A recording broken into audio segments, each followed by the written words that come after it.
नमस्कार. वसई विरार शहर महानगरपालिकेच्या सार्वत्रिक निवडणुका येत्या 15 जानेवारीला होणार आहेत. त्यासाठी प्रशासनाची सर्व तयारी झालेली आहे. प्रशासनाने प्रत्येक वॉर्ड वाईज म्हणजे प्रत्येक प्रभागानुसार सर्व तयारी पूर्ण केलेली आहे.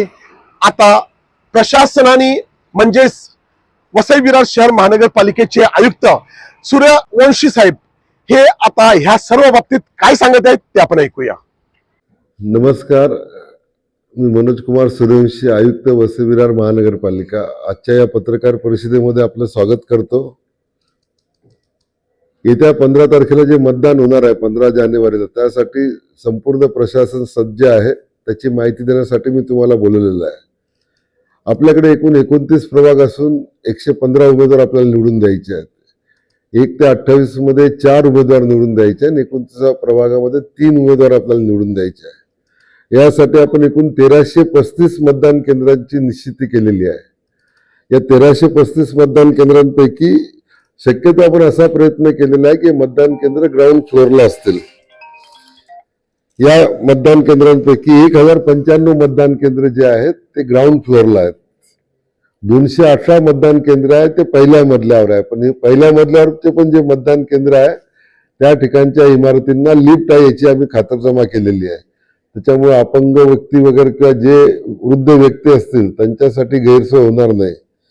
याशिवाय 22 ठिकाणी आम्ही पार्टिशन करणार आहोत. त्या पार्टिशन मध्ये आपण मतदान घेणार आहोत. आमच्याकडे जे नामनिर्देशन पत्र प्राप्त झालेले आहेत ते एकूण 547 नामनिर्देशन पत्र प्राप्त झालेले आहेत आणि या 547 उमेदवारांमधून आपण अंतिमतः 115 नगरसेवक निवडणार आहोत. या ठिकाणी मला सांगायला आनंद वाटतो की आपले ज्या आरोंनी स्क्रुटिनी केलेली आहे किंवा आरोंनी जे काम केलेलं आहे ते आपल्याकडे एकही कोर्ट केस झालेली नाही. कोणी उमेदवार किंवा त्याचे समर्थक या नामनिर्देशन पत्र स्वीकृतीबाबत कोणी कोर्टात न गेल्यामुळं आपल्याला ती बाब आपल्या इथे आढळलेली नाही. आपल्या मतपत्रिका ज्या ईव्हीएमच्या मतपत्रिका आणि पोस्टल बॅलेट मतपत्रिका या आपण गव्हर्नमेंट प्रेस मधून छापून घेतलेल्या आहेत. पोस्टल मतदानासाठी आपण 8, 9, 10, 11 जानेवारीला विशेष मोहीम राबवतो आहे. जे कर्मचारी आम्ही इलेक्शन ड्युटीवर घेतलेले आहेत त्यांच्यासाठी ही पोस्टल बॅलेट पेपरची सुविधा उपलब्ध राहणार आहे. आणि ज्या लोकांनी अजून अर्ज भरले नसतील त्यांना परत एकदा विनंती करतो की त्यांनी ट्रेनिंगच्या द्वारे किंवा 11 तारखेपर्यंत आमच्याकडे अर्ज भरावे. त्यांना पोस्टल बॅलेट दिलं जाईल आणि त्यांचं पोस्टल मतदान त्या करू शकतील. या इलेक्शनसाठी एकूण 11,26,400 मतदार आपल्याकडे आहेत. मागे मी आपल्याला बोललो होतो की दुबार मतदारांबद्दल. दुबार मतदार जे होते आपल्याकडे 52,000 मतदार होते, त्यांच्या नावापुढे स्टार केलेलं आहे आणि याच्यापैकी आपण जवळपास 23-24 हजार मतदारांशी संपर्क साधून जे दुबार मतदार आहेत त्यांच्याकडनं आपण चौकशी केली की याच्यातले स्वतंत्र किती आणि दुबार किती.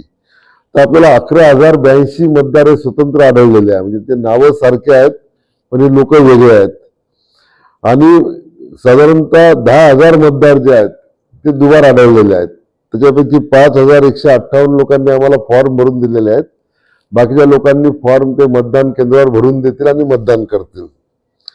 या ठिकाणी आपण स्ट्रॉंग रूम जी तयार केलेल्या 9 ठिकाणी तयार केलेल्या शहरामध्ये, या 9 ठिकाणी ज्या स्ट्रॉंग रूम आहे त्या शाळांमध्ये आहे. त्या शाळेच्या ग्राउंड मधनच आपलं सगळं इलेक्शनचा स्टाफ आणि इलेक्शन मटेरियल हे डिस्ट्रीब्यूट होईल. त्या ठिकाणाहून बसेस मधनं हे सर्व कर्मचारी जे आहेत ते मतदान केंद्रावर राहतील. 14 तारखेला ते मतदान केंद्रावर पोहोचतील, मतदान केंद्रावर मुक्काम करतील. 15 तारखेला मतदान झाल्यावर ते परत सर्व साहित्य आणि ईव्हीएम जे आहे ते घेऊन या 9 केंद्रावर परत येतील रिसिव्हिंग सेंटरवर. या ठिकाणी सर्व ईव्हीएम आणि साहित्य गोळा झाल्यावर रात्री उशिरा ते मुख्यालयाच्या ठिकाणी आणण्यात येईल आणि एकत्रित काउंटिंग करण्यात येईल. या ठिकाणी जो आपण स्टाफ नेमलेला आहे एकूण 7,700 लोक हे मतदान केंद्रावर काम करतील. बॅक ऑफिसमध्ये साधारणतः 500 लोक काम करतील आणि 1,000 पोलीस काम करतील. असं 10,000 लोक या इलेक्शनसाठी काम करणार आहे. एवढी मोठी यंत्रणा आपण कामी लावलेली आहे. त्यासाठी सर्व मतदारांनी मतदान करणं आवश्यक आहे. तर माझी आपल्याला विनंती आहे की आपणही मतदारांना आवाहन करा की आपण मतदानासाठी नक्की या म्हणून. या ठिकाणी स्वीपद्वारे आम्ही लोकांचा जनजागृती करायचा प्रयत्न करतो आहे. यासाठी जे महानगरपालिकेचे होर्डिंग आहे त्या ठिकाणी आम्ही मतदान करा म्हणून जाहिराती लावलेल्या आहे, त्या आपण बघितल्याच असतील. त्याशिवाय आम्ही पथनाट्याद्वारे रेल्वे स्टेशन, बस स्टँड आणि गर्दीच्या ठिकाणी कार्यक्रम आयोजित केलेले आहे. थिएटरमध्ये पण आपण पाहिलं तर कुठलाही पिक्चर सुरू होण्याच्या आधी लोकांना आपण आवाहन करतोय की आपण मतदान करा. आणि या ठिकाणी आपण एक विशेष कार्यक्रम हाती घेतलेला आहे की आपण सकाळी हॉटेल असोसिएशन वाले बोलवले होते आणि त्यांना आपण विनंती केली की तुम्ही मतदानाचा टक्का वाढा म्हणून हातभार लावा. त्यांनी मला तोंडी सांगितलेलं आहे की ते जे लोक मतदान करून हॉटेलमध्ये जातील त्यांच्या बिलामध्ये ते 15% सवलत देणार आहेत. दुसरं आम्ही रिक्षा असोसिएशनला बोलवलं होतं. रिक्षा असोसिएशननी सकारात्मक प्रतिसाद आम्हाला दिलेला आहे. त्यांनी आम्हाला सांगितलेलं आहे की जे मतदार मतदान करतील ते ज्या ठिकाणी भाड्यामध्ये आम्ही त्यांना जे काही सवलत द्यायची आहे ते आम्ही जाहीर करू म्हणून.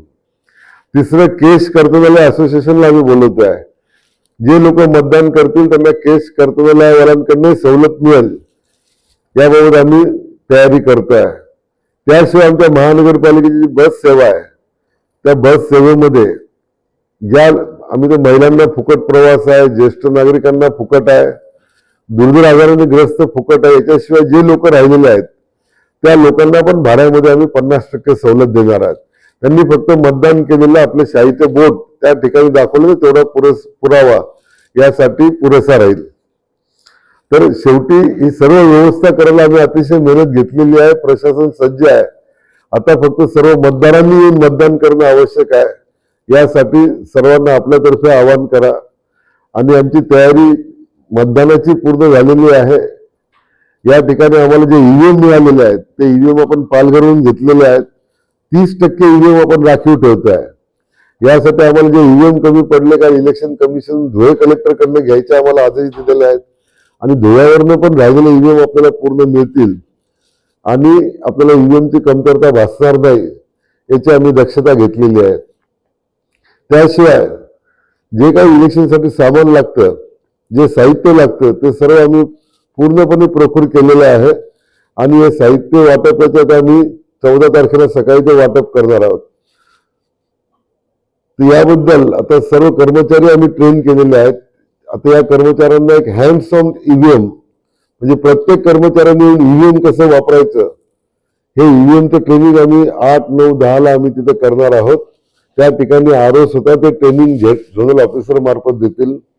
आपल्याकडे आपण एकूण 108 झोन केलेले आहेत आणि 108 आपल्याकडे क्षेत्रीय अधिकारी आहेत.